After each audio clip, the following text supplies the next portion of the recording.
Imagine que seu melhor amigo foi morto após jogarem vocês em uma ilha deserta. Agora imagine que num jogo de vida ou morte você promete que vai salvar a amada do seu amigo. É isso que nós vamos ver na parte 2 de Battle Royale. Se vocês não assistiram a parte 1 dessa história, eu vou deixar o link dela aqui embaixo, porque é importante que vocês assistam ela, senão vocês não vão entender nada do que está acontecendo aqui. E se vocês gostarem desse vídeo, eu peço para vocês deixarem seu like, se inscrever no canal, comentar o que vocês estão achando da história até aqui, também compartilhar esse vídeo para algum amigo seu que possa gostar dessa história ou desse canal. Mas se vocês já fizeram tudo isso, eu digo para vocês sentarem, porque a história vai começar agora.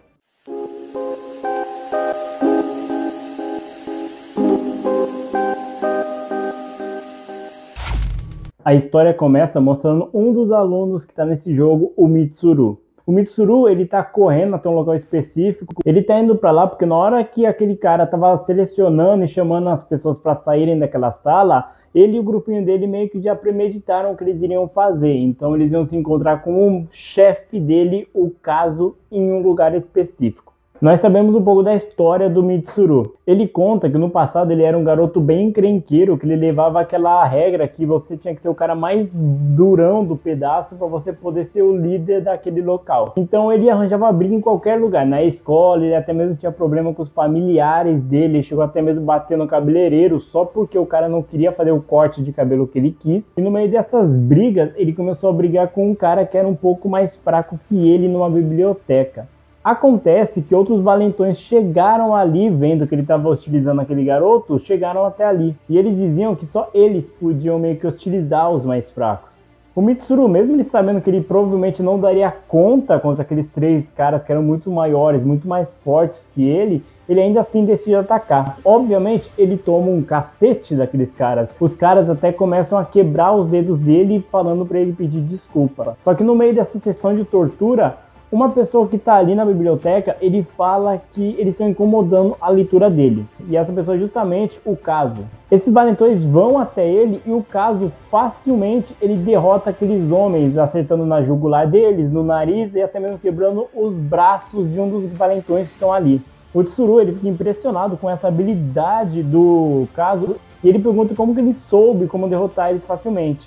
E o Kazu, ele revela que aquele livro que ele estava lendo é justamente um livro de anatomia. Então, se você souber o que é quebrável no corpo humano, é bem fácil você derrubar as pessoas. Depois de um tempo, o Tsuru ele consegue chegar no local combinado com os amigos dele e é quando ele encontra o Kazu ali sentado em uma pedra. Quando ele está se aproximando do Kazu, ele pisa em alguma coisa molhada e quando ele olha no chão, é sangue. O Tsuru, ele se lembra dos momentos que ele passou com o Kazu. Depois daquele dia que o Kazu acabou ajudando o Tsuru, ele acabou meio que entrando pra gangue do Kazu, que tinha alguns seguidores ali, e eles faziam as bananas deles, saíam na porrada com as pessoas, enfim. O Tsuru, ele comenta que o Kazu era praticamente o garoto perfeito. Nas aulas de luta, ele sempre derrotava qualquer um que fosse lutar com ele. Nas aulas de música, ele conseguia compor as notas mais difíceis e ele tirava as melhores notas. Isso porque ele vinha de uma família muito rica, então ela era bastante rígida com ele. Depois disso, é revelado que as pessoas que estão ali no chão mortas são justamente os membros do bando do Kazu, e que ele comenta que ele matou eles. O Tsuru, ele não acredita, ele acha que eles fizeram alguma coisa errada para fazer o Kazu ter que matar eles, só que o Kazu fala que não foi algo tão assim, digamos, complexo de se entender. Acontece que eles se reuniram todos ali e um dos garotos acabou levando uma garota para lá para eles se aproveitarem dela. O Kazu, ele fala que ele não sabendo o que ele queria fazer exatamente, ele decidiu jogar uma aposta. O Kazu, ele pega uma moeda e fala que se ela desse coroa, ele participaria daquele ato com aqueles garotos e depois ele meio que seguiria a vida deles ali tentando sobreviver. Agora, se caísse cara, a história era outra. Se caísse cara, ele ia jogar esse jogo, só que para vencer agora. E para provar que ele não manipulou a moeda, ele até mesmo pediu para o outro integrante ali do grupo dele jogar. E caiu justamente em cara. O Tsuru, ele não acredita nisso, então ele tenta revidar. Só que é revelado que o Kazu, ele tem uma mini metralhadora, enquanto o Tsuru tem apenas um revólver. E obviamente ele acaba matando o Tsuru. Em outro lugar, nós conhecemos a Sakura e o Yamamoto. Os dois são um casal de namorados e eles estão meio que sentados ali na beira de um penhasco, conversando sobre o que eles vão fazer agora. Porque enquanto a Sakura ela fala que ela não tem a menor chance de sobreviver a isso, porque ela é muito fraca, ela não consegue fazer nada direito, o Yamamoto precisa sobreviver a isso por ela. Só que o Yamamoto, ele pega a arma que ele tem e joga daquele penhasco, falando que se ele for morrer, é para eles morrerem juntos. E nesse momento terrível e meio desolador para os dois, ela mostra uma bolsa para ele e pergunta se ele se lembra daquilo.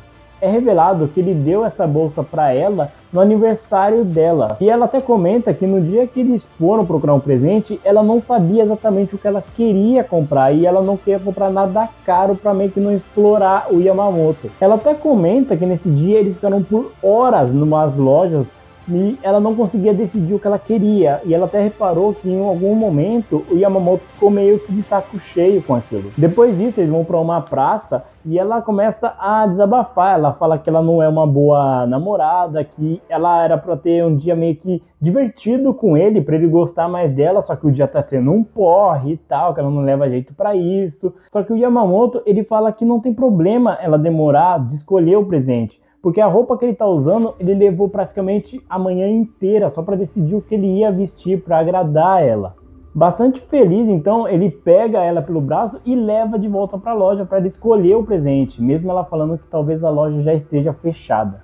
Os dois, eles ficam na beira daquele penhasco meio que já aceitando que eles vão morrer, mas se for para morrer, eles vão morrer juntos. E é quando eles escutam que tem alguém se aproximando deles. Os dois, então, sem hesitar, acabam pulando do penhasco e morrendo na queda. Só que na verdade, as garotas que chegaram ali, elas não queriam jogar esse jogo, elas estavam apenas procurando ajuda. E quando eles viram eles ficaram felizes, só que os dois acabaram pulando. Um tempo depois, a Noriko ela acaba acordando, enquanto o Shuya ficou ali de vigia. Eles começam a conversar e eles decidem finalmente sair de lá e começar a procurar aliados. O problema é que enquanto eles estão conversando, eles escutam um barulho vindo da mata. Só que na verdade era só um gatinho. O problema é que enquanto eles estão distraídos com aquele gatinho, um dos alunos acaba atacando o Shuya com uma espécie de facão. O Shuya ele consegue se defender, ele tenta conversar com aquele aluno, só que o aluno está completamente insano. Só que a única coisa que aquele garoto fala é que ele teve sorte do Shuya só ter uma faca pequena. Aquele garoto ele começa a atacar o Shuya e quando o Shuya ele não tem meio que para onde ir, ele acaba pegando o garoto e pulando daquele penhasco. O Shuya consegue sobreviver porque ele meio que estava apoiado no garoto e o garoto caiu em cima de uma árvore. E quando o Shuya meio que desperta da queda, ele percebe que a peixeira que aquele aluno estava segurando, na verdade, cortou a cabeça dele no meio. Isso deixa o Shuya totalmente aterrorizado, porque ele não queria fazer isso, ele queria simplesmente conseguir aliados, ele não quer ter que participar desse jogo maldito.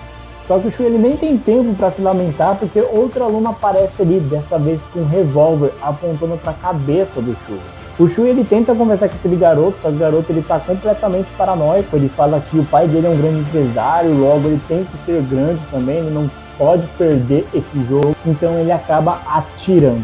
Só que na verdade é revelado que quem disparou não foi aquele garoto, foi o aluno transferido, o Kawada. O Kawada deu um tiro que acabou arrancando a mão daquele garoto, que mesmo assim tenta matar o Kawada, mas o Kawada consegue matar ele com um tiro de 12. O Shuya ele fica bastante feliz pelo Kawada ter salvo a vida dele, só que o Kawada fala para ele segurar a onda porque ele não confia no Shuya. Enquanto o Shuya tenta conversar com ele, a Moriko acaba chegando lá. A Moriko ela começa a conversar com o Kawada, falando que na verdade eles estão procurando aliados, porque eles não querem jogar esse jogo. O Kawada ele acha essa escolha um pouco idiota deles, porque como que você vai confiar nas pessoas assim? Ela fala que eles têm que confiar, eles têm que ter esperança e que eles vão ter que dar um jeito de fugir de lá. O Kawada ele fala que não tem como, mesmo que você consiga fugir daquela ilha, você seria considerado um criminoso, que procurariam você estando morto ou vivo, então não tem como você fugir desse programa. E a Moriko ela fala que o que está guiando eles até esse momento é justamente a fé deles. E é nesse momento que o Kawada ele se lembra de alguma coisa que aconteceu envolvendo uma garota que ele gostava bastante. O Kawada então ele aceita ajudar eles, ficar junto com o Shuya e da Moriko, só que ele pega a arma daquele garoto que ele acabou de matar e entrega pro Shuya. Ele fala pro Shuya abrir os olhos, porque se alguém aparecer e representar uma ameaça, é para ele matar sem dó nem piedade. E que se o Shuya não dá valor à vida dele, que faça isso pela Moriko pelo menos. O Kawada também fala pro Shuya ficar esperto, porque ele não vai se sacrificar caso o Shuya tente pagar de herói. Então para ele seguir tudo que o Kawada vai falar a partir daquele momento. A gente vê o Shuya no jogo de basquete, onde ele começa a jogar ali, jogando bastante e tal. Ele até comenta com o Miura ali qual vai ser a garota que ele vai pegar depois daquele jogo. Mas quando o Shuya ele vai passar a bola para um dos garotos, ele repara que é o garoto que morreu com a faca no meio da cara. O Shuya ele fica aterrorizado com isso, e é quando ele vai correr pro outro lado, ele vê aquele garoto que aponta a arma para ele, que o Kawada acabou matando. E não só isso, como ele também vê o Yoshi, que acabou morrendo porque ele foi fraco e não conseguiu reagir. É revelado que na verdade ele tá tendo um pesadelo, e ele comenta isso com a Noriko, que ele não foi forte o suficiente para salvar o melhor amigo dele. A Noriko, ela tenta confortar o Shuya, falando que se ele tivesse reagido, se ele tentasse ajudar o Yoshi, ele ia acabar sendo morto, e ela seria morta lá na frente porque ninguém estaria disposto a ajudar ela. É nessa hora que o Kawada ele aparece ali, e ele percebe que o Shuya estava tendo esse pesadelo, e é quando ele fala que ele ouviu uma vez uma pessoa falando que sonhos é a sua mente tentando consertar algumas coisas. E ele fala que se isso for verdade, os pesadelos na verdade estão o nosso cérebro lembrando das coisas ruins pra gente não cometer esses mesmos erros novamente. O Kawada então ele começa a fazer um sistema ali de segurança usando um pedaço de madeira, que se aquela madeira cair significaria que tinha alguém invadindo o campo onde eles estão. E o Shuya comenta surpreso que parece que o Kawada tem bastante experiência com esse tipo de coisa, só que o Kawada fala para ele deixar isso para lá. Depois disso, eles começam a ter novamente aquela discussão do Shuya querer formar aliados para fugir daquela ilha, só que o Kawada não é tão assim favorável a essa ideia. E no meio dessa discussão, ele fala pro Shuya parar de falar porque tá na hora do grande anúncio. É quando algumas torres ali que tem uns alto-falantes, eles começam a anunciar os alunos que já foram mortos nesse jogo. E depois de perceber que mais ou menos 15 alunos já foram mortos, o Kawada pergunta se o Shuya ainda acredita que não tem ninguém querendo jogar esse jogo terrível. Enquanto isso, nós vemos duas amigas, a Yukiko e a Umiko. Elas estão indo até um observatório no alto de uma colina com um alto-falante. Elas falam que elas estão indo até lá para atrair as pessoas que não querem jogar esse jogo para todas se unirem. E uma delas até comenta que talvez até o Shuya apareça ali. As duas chegam até aquele observatório e elas começam a conversar sobre como elas se conheceram, como tem sido a vida delas. A Yumiko, ela sempre foi a garota mais corajosa, que ia pra frente, que lutava, enquanto a Yukiko ficava sempre atrás dela, meio que debaixo da asa dela. Elas até comentam que uma vez na quarta série, elas tiveram aula ali de gastronomia, né? E a Yukiko, mesmo ela não sendo tão forte, tão corajosa assim, ela era boa cozinheira, então ela se encarregou de fazer a comida ali. E quando a professora vai provar a receita que elas fizeram, ela fala que embora seja bem bonito visualmente, ainda passou um pouco do ponto a comida delas. E esse simples detalhe fez com que a Yukiko começasse a chorar e ficasse bem magoada com isso. É nesse momento que o Shuya e o Yoshi aparecem ali, e o Shuya começa a comer a comida da Yukiko, falando que aquilo tá uma delícia. O Shuya ele começa a fazer várias brincadeiras ali, zoar, meio que fazer ele ser motivo de piada para fazer a Yukiko se sentir bem naquele momento difícil. Ela não sabe explicar se o Shuya ele viu aquilo ali ou se ele simplesmente estava ali desde o começo para surrupiar os doces. Só que ela comenta que ela nunca conseguia ver uma pessoa triste e o Shuya não tá ali do lado dessa pessoa para tentar animar ele. Então ela acha que o Shuya ele sempre teve essa noção de quando a pessoa estava triste e ele se sentia na obrigação de animar aquela pessoa. Enquanto isso, nós vemos o Kawada conversando ainda com o Shuya. É quando, de repente, tanto a Yukiko como a Yumiko, elas começam a falar no alto-falante, a localização delas e que é para todo mundo ir ali, que não esteja jogando para eles se unirem. O Shuya ele decide ir lá para ajudar as garotas, porque obviamente elas vão ser mortas.